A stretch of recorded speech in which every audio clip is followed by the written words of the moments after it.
Hello students, welcome back to my YouTube channel education hub Govind Prajapati. मेरे प्यारे विद्यार्थियों, आज हम यहाँ पर कक्षा 8 के विद्यार्थियों के लिए विज्ञान विषय का मॉडल प्रश्न पत्र हल करके लाए हैं। यह प्रश्न पत्र आपको पता ही है, बुकलेट के रूप में है और प्रारंभिक शिक्षा निदेशालय ने आपकी तैयारी की दृष्टि से इसे जारी किया है। बोर्ड के द्वारा जारी इस मॉडल प्रश्न पत्र के अंदर अति महत्वपूर्ण प्रश्नों का समावेश किया गया है। यानी इस प्रश्न पत्र के अंदर बहुत ही मोस्ट इंपॉर्टेंट क्वेश्चन जो है, जो कि आपके एग्जाम के अंदर आने वाले हैं, उनका समावेश किया गया है। इसलिए विद्यार्थियों, आपको इन प्रश्नों की भली भांति अच्छी तरीके से तैयारी करनी है ताकि आप एग्जाम के अंदर अधिकतम मार्क्स यानी 100% अंक प्राप्त कर सकें और इच्छित सफलता आप प्राप्त कर सकें। तो शुरू करते हैं हम यहाँ पर आज का हमारा यह वीडियो। आपको पता ही होगा विद्यार्थियों, आपका यह प्रश्न पत्र 80 अंकों का होगा और आपको समय कितना मिलेगा? समय आपको मिलेगा 2 घंटे 30 मिनट यानी 2.5 घंटे का आपके पास समय होगा। आपको पता ही है ना, आपका प्रश्न पत्र जो है 3 भागों में होगा, पार्ट ए, पार्ट बी और पार्ट सी। पार्ट ए के अंदर पहला जो क्वेश्चन है उसके अंदर आपको मिलेंगे बहुविकल्पी प्रश्न। पहले प्रश्न के अंदर 15 पार्ट्स आपको मिलेंगे, 15 क्वेश्चन मिलेंगे, प्रत्येक प्रश्न 1 अंक का होगा। इस प्रकार पार्ट ए के अंदर जो पहला क्वेश्चन है आपका 15 अंकों का हो जाता है। इस पहले क्वेश्चन का फर्स्ट पार्ट है, उसमें मिलेगा खरीफ की फसल है। 4 ऑप्शन हमारे सामने है, गेहूं, मटर, मक्का, चना। खरीफ की और रबी की 2 प्रकार की फसलें होती है विद्यार्थियों। खरीफ की फसल वो होती है जो बारिश के समय में बो जाती है और अमूमन उसे दीपावली के आसपास काट दिया जाता है ना। और रबी की फसल वो होती है जो सर्दियों के मौसम के अंदर हम पैदावार लेते हैं, उत्पादन करते हैं ना। तो यहाँ पे आपके ऑप्शन स राइट होगा। आपको खरीफ की फसल पूछी है तो खरीफ की फसल यहाँ पर जो दिए गए ऑप्शन है उनमें से मक्का राइट आंसर होगा। तो ऑप्शन स हमारा क्या हो गया? राइट हो गया। आप ब्रैकेट में क्या लिखोगे? स। सेकंड क्वेश्चन हमारे सामने है, मलेरिया रोग का वाहक है, यानी मलेरिया रोग किसके कारण फैलता है? तो राइट ऑप्शन हमारा होगा ऑप्शन ए, मादा एनाफिलीज मच्छर, है ना। ऑप्शन ए आपको ब्रैकेट में लिखना है। उसके पश्चात बात करते हैं हम नेक्स्ट 3 नंबर क्वेश्चन की, और 3 नंबर क्वेश्चन हमारे सामने है, संश्लेषित रेशा है। ऑप्शन हमारे सामने है कपास, नायलॉन, ऊन, रेशम। तो इसका राइट आंसर हमारा होगा ऑप्शन बी, नायलॉन। यानी आपको ब्रैकेट में क्या लिखना होगा? बी लिखना है। नेक्स्ट 4 नंबर क्वेश्चन, निम्नलिखित में से किसको पीटकर चादरों में परिवर्तित किया जा सकता है? तो धातुएं होती है वो आघातवर्धनी होती है, यानी उनको पीट करके चादरों के रूप में चेंज कर सकते हैं यानी परिवर्तित कर सकते हैं। तो यहाँ पर धातु हमारे पास चांदी है इन ऑप्शनों में, तो चांदी को हम यहाँ पर पीट करके चादर के रूप में परिवर्तित कर सकते हैं। तो हमारा राइट आंसर जो होगा वो ऑप्शन ए होगा, चांदी। नेक्स्ट जो 5वां क्वेश्चन है उसमें हमें दे रहा है, समाप्त होने वाले प्राकृतिक संसाधन है, यानी जो समाप्त होने वाले प्राकृतिक संसाधन है उसका नाम बताना है। सूर्य का प्रकाश समाप्त नहीं होगा, वायु भी समाप्त नहीं होगी, जल है वो भी समाप्त नहीं होना है। यानी ऑप्शन द जो है प्राकृतिक संसाधनों में उसकी खपत होने वाला है, समाप्त होने वाला है पेट्रोलियम। तो ऑप्शन द आपका राइट होगा, पेट्रोलियम प्राकृतिक संसाधन है वो समाप्त होने वाला है। आप ब्रैकेट में क्या लिखोगे? ऑप्शन द लिखोगे। नेक्स्ट 6 नंबर क्वेश्चन है, उसमें हमें देगा वनोन्मूलन का कारण है, यानी वनों के नष्ट होने का कारण क्या है? ऑप्शन हमारे सामने है ए, कृषि के लिए वनों का काटना, सही बात है। ब, ईंधन के रूप में लकड़ी जलाना, ये भी राइट है। स ऑप्शन है दावानल एवं भीषण सूखा, दावानल यानी आग लग जाना, जंगलों में आग लगना, एवं भीषण सूखा होना, है ना। तो ये भी इसका राइट कारण है। और द ऑप्शन दे रहेगा उपरोक्त सभी, इसका मतलब तीनों ही कारण इसके सही हैं। तो आपको ब्रैकेट में क्या लिखना होगा? द ऑप्शन, उपरोक्त सभी, आपको द भरना है। इसके पश्चात हम बात करते हैं नेक्स्ट क्वेश्चन की। तो नेक्स्ट क्वेश्चन जो है हमारे सामने 7वां क्वेश्चन वो है, आंतरिक निषेचन होता है। आंतरिक निषेचन किन में होता है? तो आपका ऑप्शन ए जो है वो राइट होता है, मादा के शरीर में, यानी मादा के शरीर के अंदर जो होता है वो आंतरिक निषेचन की क्रिया होती है। नेक्स्ट 8वां जो क्वेश्चन है उसमें मिल रहा है, निम्नलिखित में से संकटापन्न वन्य जंतु है, यानी संकटग्रस्त यानी जो लुप्त होने वाला जंतु है वो कौन सा है? वन्य जंतु, है ना। तो उसके अंदर आपका राइट आंसर है वो होता है ऑप्शन द, जंगली भैंसा। ऑप्शन द, जंगली भैंसा आपका राइट आंसर होगा। संकटापन्न वन्य जंतुओं के अंदर सफेद चीता, हाथी, शेर, जंगली भैंसा ये आते हैं, है ना। तो आपका ऑप्शन जो है द राइट होगा विद्यार्थियों, जंगली भैंसा। आप ब्रैकेट में क्या लिखोगे? द लिखोगे। नेक्स्ट क्वेश्चन है 9वां, उसमें हमें दे रखा है, मशीनों में बॉल बेयरिंग का उपयोग किया जाता है। क्यों किया जाता है? मशीन जो होती है ना उनमें बॉल बेयरिंग यानी गेंदें होती है छोटी छोटी बेयरिंग के आसपास, है ना, उनका उपयोग किस कारण किया जाता है, क्यों करते हैं? तो इसका राइट ऑप्शन जो है वो हमारे पास होगा ऑप्शन ए, घर्षण को कम करने के लिए, यानी वो अगर अपन यूज में लेते हैं तो उसके कारण घर्षण क्या हो जाता है? कम होता है। तो ऑप्शन ए राइट होगा, घर्षण को कम करने के लिए। नेक्स्ट 10 नंबर क्वेश्चन है, उसमें दे रखा है निम्न में से किस वाक ध्वनि यानी बोलने की ध्वनि की आवृत्ति न्यूनतम होने की संभावना है। तो इसका राइट आंसर हमारा होगा ऑप्शन स, पुरुष की वाक ध्वनि की आवृत्ति न्यूनतम होने की संभावना है। ब्रैकेट में आप क्या लिखोगे, ऑप्शन स लिखोगे। नेक्स्ट जो 11वां क्वेश्चन है उसमें पूछा है विद्युत का सुचालक है, यानी विद्युत का प्रवाह किसमें होता है, जिसमें करंट आता हो विद्यार्थियों, वही तो होता है विद्युत का सुचालक। तो ऑप्शन ए लकड़ी, करंट नहीं आता ना, तो ये भी नहीं होगा। ऑप्शन बी प्लास्टिक, इसमें भी करंट नहीं आता है, ये भी नहीं होगा। ऑप्शन सी लोहा, है ना, करंट आता है लोहे के अंदर, हाँ लोहे की छड़ में करंट आता है, लोहा धातु है उसमें करंट आता है। आपका राइट ऑप्शन हो गया ऑप्शन सी लोहा। ऑप्शन डी उपरोक्त सभी, तो वो तो होना ही नहीं है। ऑप्शन सी हमारा क्या हो गया, राइट ऑप्शन हो गया। ब्रैकेट में आप लिख दोगे ऑप्शन सी।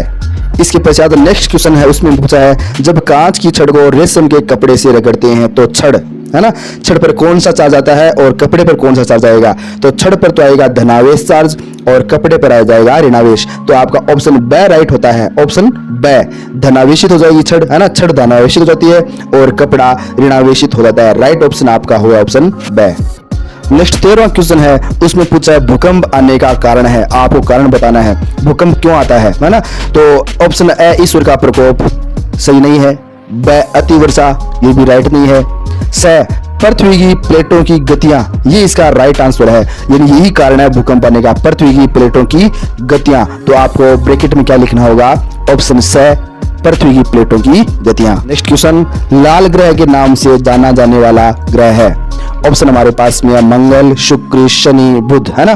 तो इसकी शानदार ट्रिक है विद्यार्थियों, आप कभी नहीं भूलोगे अपनी लाइफ के अंदर, कभी ये नहीं भूलोगे लाल ग्रह कौन सा है ना। तो आपको क्या रखना है, आपने नाम सुना होगा अपने चिर परिचित में परिवार के अंदर मांगीलाल नाम सुना ना, मांगीलाल। तो आपको ध्यान ये रखना है मांगीलाल, मंगल, मांगी मीन्स मंगल, लाल, मंगल लाल, मंगल ग्रह लाल होता है, मंगल लाल, मांगी लाल, है ना। तो ऑप्शन ए आपका राइट हो गया, मंगल। ऑप्शन ए आपको ब्रैकेट के अंदर भरना है, ऑप्शन ए मंगल ग्रह लाल होता है। मांगी लाल से याद रह जाएगा ना, तो आपको मेरे ख्याल से अब आप पूरी लाइफ के अंदर नहीं बोलेंगे कि लाल ग्रह का नाम बताओ कि मांगी लाल यानी मंगल लाल होता है। नेक्स्ट 15वां क्वेश्चन, पहले क्वेश्चन का 15वां पार्ट है वो हमारे सामने है। रुधिर में ऑक्सीजन की वाहक क्षमता कम करने वाली गैस है, यानी वाहक क्षमता कम करने वाली गैस कौन सी है। तो वो है कार्बन मोनोऑक्साइड, CO, यानी ऑप्शन बी आपका राइट होगा, कार्बन मोनोऑक्साइड। आपको ब्रैकेट में क्या लिखना है, बी। अब बात करते हैं नेक्स्ट 2 नंबर क्वेश्चन की। इस 2 नंबर क्वेश्चन के अंदर आपको उचित शब्द छांटकर रिक्त स्थानों की पूर्ति करनी है ना। और आपको उचित शब्द जो है वो ब्रैकेट में लिखे हुए हैं। आपके 8 ब्रैकेट के अंदर जो रिक्त स्थान भरने हैं, ब्रैकेट में 8 आपको शब्द दे रखे हैं और उन 8 को आपको यहाँ पर उचित स्थान पर भरना है। प्रत्येक प्रश्न 1-1 अंक का होगा। इस प्रकार कुल मिलाकर के आपका ये सेकंड क्वेश्चन है वो 8 अंकों का होता है। बात करते हैं इसके अंदर फर्स्ट पार्ट की, तो उसमें हमें दे रखा है फलीदार पौधों की जड़ों में रिक्त स्थान पाए जाते हैं। फलीदार पौधों की जड़ों में क्या पाए जाते हैं, राइजोबियम बैक्टीरिया। तो आपको क्या लिखना होगा यहाँ पर, पहले में राइजोबियम बैक्टीरिया लिखना है। सेकंड पार्ट है उसमें दे रखा है टाइफाइड रिक्त स्थान के द्वारा होता है। तो इसके अंदर आप लिखोगे जीवाणु, टाइफाइड जीवाणु के द्वारा होता है। नेक्स्ट 3 नंबर पार्ट है उसमें दे रखा है थर्मोसेटिंग प्लास्टिक का उदाहरण बेकेलाइट है। आपको यहाँ पर बेकेलाइट लिखना है। नेक्स्ट 4 नंबर उसमें दे रखा है धातुएं ऑक्सीजन से क्रिया कर धात्विक ऑक्साइड बनाती है, धात्विक ऑक्साइड बनाती है। धातुएं ऑक्सीजन से क्रिया करे धात्विक ऑक्साइड बनाती है। नेक्स्ट 5वां उसमें हमको लिखना है पेट्रोलियम जीवाश्म ईंधन है, पेट्रोलियम जीवाश्म ईंधन है। नेक्स्ट 6 नंबर प्रवासी पक्षी सुदूर क्षेत्रों से मौसम परिवर्तन के कारण पलायन करते हैं। आपको यहाँ पर मौसम लिखना है, प्रवासी पक्षी सुदूर क्षेत्रों से मौसम परिवर्तन के कारण पलायन करते हैं। नेक्स्ट पार्ट है उसमें दे रखा है टेडपोल का वयस्क में रूपांतरण कायांतरण कहलाता है। कायांतरण की परिभाषा होगी ना अभी, टेडपोल का वयस्क में रूपांतरण कायांतरण कहलाता है। नेक्स्ट 8वां पार्ट है वो हमें दे रखा है जूतों के तले घर्षण के कारण घिस जाते हैं, यानी जूतों का और सड़क जो होता है ना वो रास्ता, उसके मध्य के अंदर घर्षण होता है, उसके कारण उनके तले वो घिस जाते हैं। तो जूतों के तले घर्षण के कारण घिस जाते हैं। तो आपको यहाँ पर घर्षण जो है वो रिक्त स्थान में लिखना है। इस प्रकार अपना ये सेकंड जो क्वेश्चन है वो भी कंप्लीट होता है। अब बात करते हैं प्रश्न नंबर 3 की। तो प्रश्न नंबर 3 जो है उसमें हमें दे रखा है यदि कथन सही है तो आपको ब्रैकेट में T लिखना है और यदि गलत है तो आपको ब्रैकेट में क्या लिखना होगा, F लिखना लिखना होगा। T means true, F means false, है ना। तो अब अपन बात करते हैं, इसके अंदर 7 पार्ट दे रखे हैं और प्रत्येक पार्ट एक एक अंक का होगा। इस प्रकार आपका प्रश्न नंबर 3 है वो 7 अंकों का हो जाता है। तो इसके अंदर पहला जो पार्ट है वो हमें दे रखा है, अवांछित या अप्रिय ध्वनि को संगीत कहते हैं। संगीत नहीं कहते हैं, अप्रिय या अवांछित ध्वनि होती है वो तो शोर होती है, जो प्रिय ध्वनि हो, वांछित ध्वनि, प्रिय ध्वनि वो संगीत होती है। तो ये आपका जो फर्स्ट क्वेश्चन है वो गलत है, तो आपको वहां पर क्या लिखना होगा, F लिखना होगा। नेक्स्ट है, सजातीय आवेश एक दूसरे को आकर्षित करते हैं। तो सजातीय आवेश कभी भी एक दूसरे को आकर्षित नहीं करती हैं, विपरीत आवेश जो होते हैं वो हमेशा एक दूसरे को आकर्षित करते हैं। तो यहाँ पर हमें देगा सजातीय आवेश एक दूसरे को आकर्षित करते हैं, ये बात तो गलत है, फॉल्स होगी ना, तो आपको ब्रैकेट में F लिखना है। नेक्स्ट है, पृथ्वी सौर परिवार का सबसे छोटा ग्रह है, ये बात भी गलत है, आपको F लिखना होगा ब्रैकेट के अंदर। नेक्स्ट 4 नंबर पार्ट उसमें दे रखा है, आशुद्ध जल में विद्युत धारा का चालन होता है। आशुद्ध जल के अंदर विद्यार्थियों कभी भी विद्युत का चालन नहीं होता। लवणीय जो होता है जल, उसके अंदर विद्युत चालन होता है। तो यहाँ पर ये बात भी गलत है, आपको ब्रैकेट में क्या लिखना होगा, F लिखना होगा। नेक्स्ट क्वेश्चन है, उसमें दे रहे क्लोरोफ्लोरोकार्बन एक प्रदूषक गैस है। जी हाँ, बिल्कुल राइट आंसर है, ये आपका सही लाइन है ना। तो आपको ब्रैकेट में क्या लिखना होगा, T लिखना होगा, ट्रू है ना। क्लोरोफ्लोरोकार्बन एक प्रदूषक गैस है। नेक्स्ट है, लोहे में संक्षारित होने तथा जंग लगने की प्रवृत्ति होती है। बिल्कुल राइट, आपको यहाँ पर ब्रैकेट में T लिखना है। नेक्स्ट है, प्रोजेक्ट टाइगर बांग के संरक्षण से संबंधित। जी हाँ, बिल्कुल सही बात है, तो आपको यहाँ पर ब्रैकेट में क्या लिखना है, T लिखना है। इस प्रकार अपना ये प्रश्न नंबर 3 जो है वो कंप्लीट हो जाता है। अब हमारा प्रश्न नंबर 4 आता है और 4 नंबर प्रश्न में कॉलम A में दिए गए शब्दों का मिलान करना है। किधर, कॉलम B में दिए गए शब्दों से। तो कॉलम A से आप कॉलम B के अंदर लाइन से मिलान करोगे, तिरछी लाइन खींचते हैं ना अपन, उनसे मिलान करना है। तो हमारे पास पहला जो क्वेश्चन दे रहा है उसमें रबी फसल, तो रबी फसल जो है उसको आप किससे मिलाओगे, गेहूं, चना, इससे, है ना। यानी फर्स्ट को आप मिला दोगे D से, रबी फसल गेहूं चना से आपको मिलाना है। सेकंड है उसमें एक प्रोटोजोआ, एक प्रोटोजोआ, तो इसको आप किससे मिलाओगे, मलेरिया का कारक, किससे मिलाओगे, E से मिलाना है, एक प्रोटोजोआ मलेरिया का कारक। नेक्स्ट है कपास, तो कपास को आप मिला दोगे प्राकृतिक रेशा, कपास प्राकृतिक रेशा। नेक्स्ट है डीजल, तो डीजल को मिलाओगे मोटर ईंधन, है ना, मोटर ईंधन। और अंतिम बचा हमारे पास अंडाणु उत्पादित होते हैं अंडाशय में, अंडाणु उत्पादित होते हैं अंडाशय में। इस प्रकार प्रश्न संख्या 4 जो कि 5 अंकों का है वो भी हमारा कंप्लीट हो जाता है। अब हमारे पास प्रश्न संख्या 5 है, यानी एक शब्द में उत्तर देना है, प्रश्न संख्या 5 से लेकर के 9 प्रश्न संख्या तक। तो 5वां क्वेश्चन है उसमें देगा मिट्टी में पोषक स्तर को बनाए रखने के लिए क्या मिलाया जाता है। तो राइट जो आंसर है वो हमारा हुआ खाद, उर्वरक आदि, है ना, खाद लिख सकते हो आप, उर्वरक लिख सकते हो ये।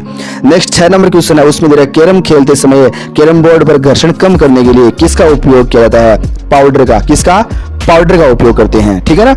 नेक्स्ट है 7 नंबर क्वेश्चन, किसी एक ध्वनि प्रदूषक का नाम लिखिए, जिसे ध्वनि प्रदूषण हुआ ना, किसका, आजकल तो डीजे फेमस है, आपको लाउड स्पीकर लिखना है, शोर प्रसारक यंत्र, शोर प्रसारक यंत्र या लाउड स्पीकर या डीजे लिख सकते हो आप। नेक्स्ट 8वां क्वेश्चन है उसमें हमसे पूछा गया विद्युत के कुचालक पदार्थ का नाम लिख, कुचालक जिसके अंदर करंट नहीं आना चाहिए, तो करंट किस में नहीं आता, लकड़ी में, प्लास्टिक में, तो आप लकड़ी लिख दीजिए या प्लास्टिक लिख दीजिए, ठीक है, आपको एक ही नाम लिखना है। नेक्स्ट 9वां जो क्वेश्चन है उसमें हमें दे रखा है विश्व उष्णन के लिए उत्तरदायी गैस का नाम लिखिए, यानी जो विश्व उष्णन यानी गर्मी किसके लिए उत्तरदायी है ना, हीट क्यों उत्पन्न हो रही है, दिनों दिन बढ़ती हो रही है ना उसमें, तो कौन सी गैस उत्तरदायी है, उसके लिए उत्तरदायी है carbon dioxide, CO2, carbon dioxide इसके लिए उत्तरदायी है। प्यारे विद्यार्थियों, हमने अभी तक पार्ट A को सॉल्व किया है, यानी विज्ञान का ये जो प्रश्न बुकलेट है इसका पार्ट A सॉल्व किया है। पार्ट B और C का वीडियो आपको बहुत जल्द मिलेगा। आपको आज का यह वीडियो कैसा लगा उसके बारे में बताइए। यदि आपको आज का यह वीडियो पसंद आया है तो प्लीज एक लाइक जरूर बनता है, कमेंट करके भी आप बता सकते हैं और आप मित्रों को, यार दोस्तों को, फ्रेंड सर्किल को अधिक से अधिक इस वीडियो को शेयर जरूर कीजिए ताकि वो भी इस वीडियो का अधिक से अधिक लाभ ले सके और इच्छित सफलता प्राप्त कर सके। और यदि हाँ, आप हमारे यूट्यूब चैनल जिसका नाम है एजुकेशन हब गोविंद प्रजापति, उस पर पहली बार आए हैं, पहली बार ही विजिट कर रहे हैं, तो प्लीज हमारे चैनल को सब्सक्राइब जरूर करें तथा पास या बेल आइकन है उसे जरूर प्रेस करें ताकि आगामी सभी वीडियो के नोटिफिकेशन जो आपके लिए फायदेमंद होंगे तुरंत प्राप्त होंगे और आप उसका अधिकतम लाभ उठा पाएंगे। नेक्स्ट वीडियो के अंदर मैं फिर हाजिर रहूंगा आपके लिए, तब तक के लिए धन्यवाद।